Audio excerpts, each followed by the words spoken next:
Karong adlaw na atay buyer guys, gikan pa daw ni si Sir ug Zamboanga City. 13 hours ang gibiyahe niya guys paadto diri sa balay sa Turil, Davao City. Kay mo palit daw lagi siya guys og motor sa atua, duha ka buok Yamaha MT-15 ug isa ka MIUI ang iyahang paliton. Buntag sayo pa lang duha na ka motor, so ang ending 7 ka motor guys ang atuang napahalin karong adlaw. Grabe guys, bisag lagyo kay atuang mga buyer, ginadayo gyud ta kay barato ra manggod nya napagay warranty ang atuang mga motor. Free delivery pa jud ta diri guys, kung kapuyan ka mo anhi diri pwede ra nato ihatod sa inyo. So mo ni karon guys ang mga ganap karong adlaw, duha jud ka motor dayon ang gikuha ni Sir no buena mano buntag sayo. Sunod guys nanapoy ni ani sa balay kay nauyunan daw niya ang atuang Yamaha NMAX. Grabe ra man pugod ka pugi aning motora guys, tas barato na pa jud kayo atong baligya. Free delivery pa jud. Karga ta na diretso guys sa atuang Nabara para i-deliver sa balay sa atuang buyer no. Bag-o pa lang ta ani nga business guys, pero sobra libo na ka motor ang atuang napahali no, sukad-sukad. Wala jud ba ta nag-expect ani no nga sa business di ay ta makaangay kay mag-abroad jud ba unta ta, pero kay nindot man day mag-business so nag-focus na lang ta sa business. Bahala ginagmay lang kaayo ang atuang ginansya kay basta makita lang nato nga ni-improve ang atuang business, happy na kayo ta ana. Ikaupat na ni nga motor karon guys nga mapahali nato kining Raider FI. Salamat jud kayo sa inyong tanan. Nisamot jud og kapugi si Sir no, sakay aning pugi po kayo nato nga motor nga bag-ong motor na karon ni Sir. Sunod guys na ay nagdala og MT-15 sa ato ang balay karon no, kay ihadong ibaligya guys. Nagapalit manggod ta diri og motor, mangko na kay motor diha dala lang diri kay palito nato na or chat lang sa page kay kuhaon nato na sa inyong balay. Babae manggod daw ang nagagamit ani guys ug kapuyan na daw siya mag clutch gusto na po daw siya og scooter. Dali ra kay ta kasabot diri guys kay bayran dayon nato sila Sir. Sunod guys na napoy nag test drive sa tuwang Yamaha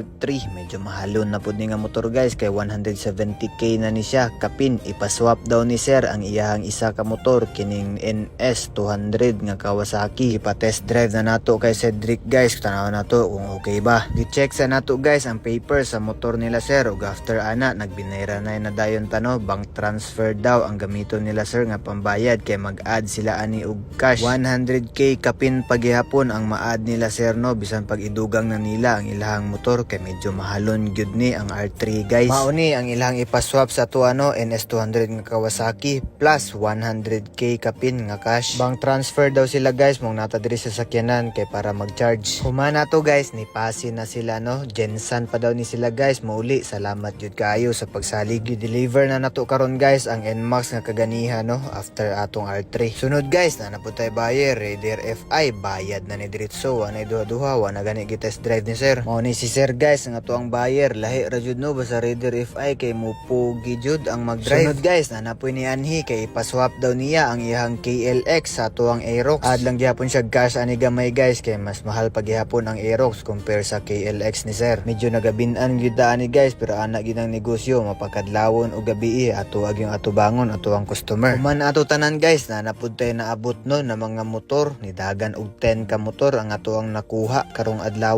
Kargaan ni ato ang mga multicab. Nagapalit manggod ta diri og motor guys, basig na kay baligya diha nga motor. PM lang sa tuang page JMC Car Moto.